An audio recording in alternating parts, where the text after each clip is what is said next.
Pickleball is a sport that is all about pressure.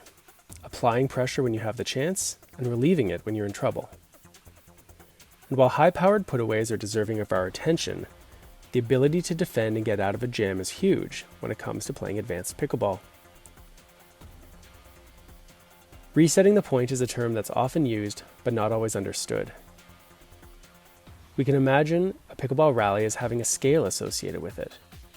When one team has an advantage, they are outweighing the capacity of the other team. They are in control, and the other team is defending.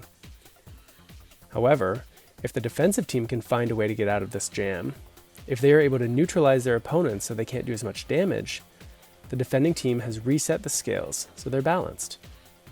They have, in fact, reset the point.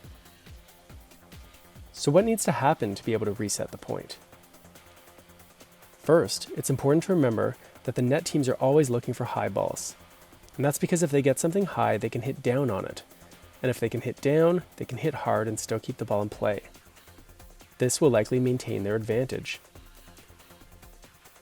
So to reset the point, the defending team has to find a way to get the ball back in play so that it is low enough and slow enough to force the net team to hit upward.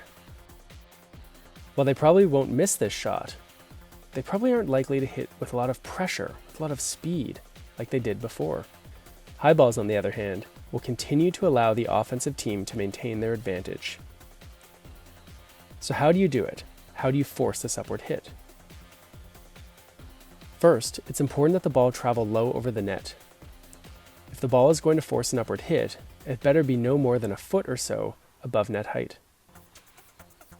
To keep the ball low, defenders have to control their paddle angle. A perpendicular paddle face will be alright if the ball is a little bit high, and a slightly open paddle face will be needed if the ball is low. Second, players have to control the speed of their shot. If they want the ball to get past the net, but then to drop before the opponents, they better hit slow enough that gravity has the time it needs to do its work.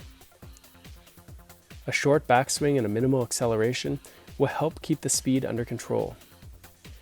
How much speed to use is a function of the speed of the oncoming ball, as well as where the player is standing when they hit it and which direction they're sending the ball. Advanced players may even use a little bit of backspin to help the ball float a little farther toward the net, or topspin to help the ball get up and over the net and then dip down. Adding spin generally complicates the shot, but it can be a useful attribute when trying to play with such a small margin of error.